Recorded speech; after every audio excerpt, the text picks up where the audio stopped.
buy, stocks either have to become cheap or they have to go through some serious time-wise correction before they start becoming attractive.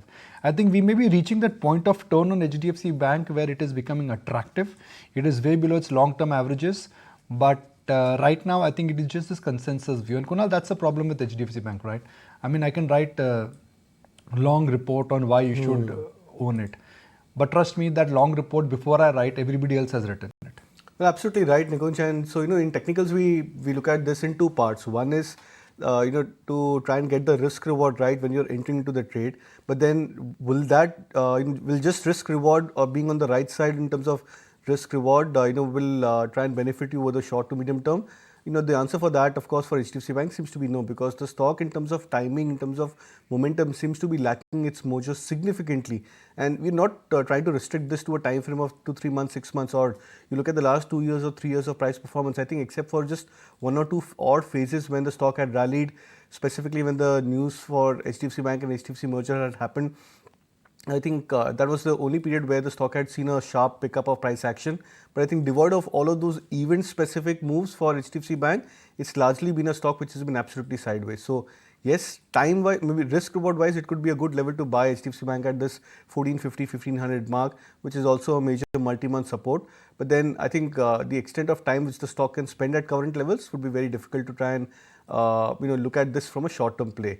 I think in that regards, the earlier point which you also mentioned, the likes of IndusInd Bank, for example, I think that's done exceptionally well for itself and looks very attractive. Okay, so that's the take coming in on some of these banking majors on Actually, that. Nisha, let's look at that graphic now. I mean, it is such a telltale sign. Here we are comparing from the COVID low, HDFC Bank. It's a 3-year return, and 3 years ago there was no COVID, there was no talk of a merger. So HDFC Bank in last 3 years has given you a 7% return. But let's look at the decade. I mean, last 10 years. So last 3-year return, 7%. But last 10 years, what return has HDFC Bank given you? And see, this is the important one, right? In last 10 years, HDFC Bank has still been a 3x. So we can compress it in last 3 years. We can talk about HDFC Bank in last 1 year. We can talk about the YTD graph and say, okay, down 7%. But the bottom line here is that it has still been a 3x. It's still been a 3x, even though it was the most discovered, the most over-owned, the most widely tracked stock. Despite that over-ownership, HDFC Bank in last 3 years has been a 3x. And that is what you need to put in context here, Anisha, that we can amplify a 7% decline this year. We can talk about underperformance from COVID, but it is still a 3x, actually a 4x, 3.7. It's almost like 3.7, almost like a 4x, including dividend in last 10 years. Deven Choksey, good morning. Do you want to react to that? Hi, Nikunj, good morning. Well, I think nothing wrong fundamentally as far as I think the business of the bank is concerned. On the contrary, I believe that probably this bank has shown the ability to create the book size, which is in line with the requirement of the portfolio. On one side, you have the corporate book, you have the retail book, you've got the housing finance book now, and also the prime sector book. Each of these books are growing steadily at the rate of 20% except prime sector, which is probably, I think, is a good sign to reckon with, because in 3.5, 4 years time, I think you're doubling the size of the book with a relatively good amount of stability. In most of the situation, one has seen the polarization. Here, I think one has not seen that one. It is a mixed book actually, which is giving the amount of margin of safety as well as and at the same time stability. So I'm very convinced about the fundamentals of this bank. Probably, I think all of us are trying to find out the reason for the underperformance of the large cap stocks, including HDFC Bank. Maybe I think one has to look into the data into the options market. The short seller, the one who writes the option here, I think has such a strong book vis-a-vis, I think, the person who is basically wanting to buy this particular option and create a long position. Largely also because of the fact that I think the most of the funds are also completely invested into the portfolio as far as exposure is concerned.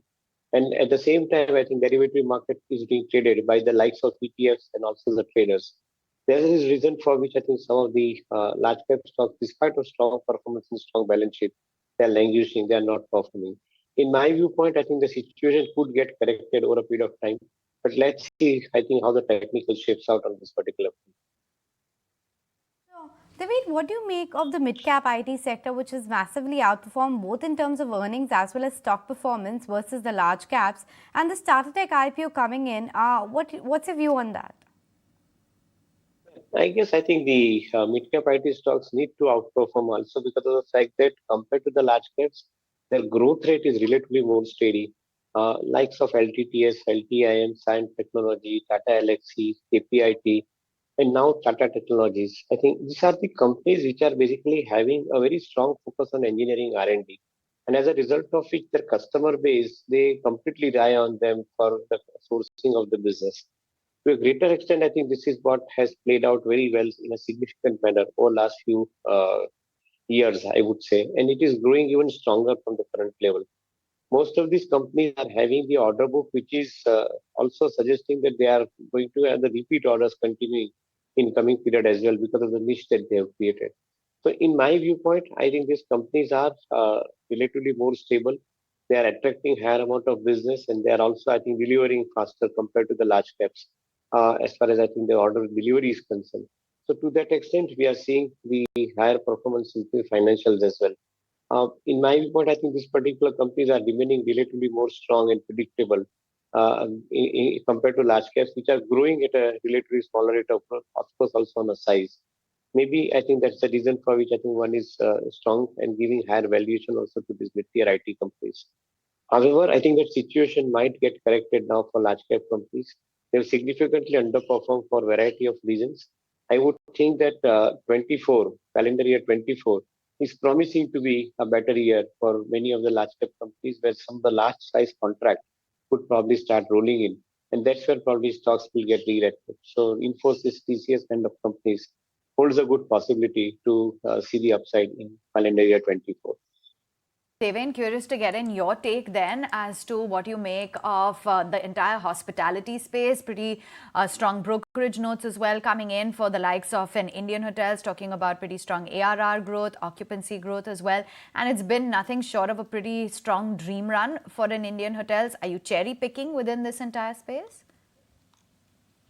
I think the obviously the conducive conditions are basically playing a major role in giving a good amount of business to most of the hospitality players, be it Indian hotels, be it East India hotels, or be it even the mid-tier small segment of hotel segment. I guess I think the on one side the business tourism, on the other side recently the sports tourism, and now I think added to it is a spiritual tourism. All these areas are basically contributing to significant amount of demand as far as I think the hotel rooms are concerned. And that's where probably I think one is seeing a higher amount of traction with a relatively higher amount of room rents, average room rents. So from that perspective, these businesses are actually I think doing extremely well. More importantly, they have all been following, be it ITC, be it Indian Hospital, they have all been following the asset light model strategy now, wherein most of the properties that they are working now on a operational management contract vis-a-vis earlier situation of owning the assets. So to a greater extent, I think the ratios, financial ratios become very favorable because of the strategy that they have adopted. In my viewpoint, I think the businesses look great. Maybe valuations have, to an extent, I think, justified it so for next 1.5 year, 2 years in advance.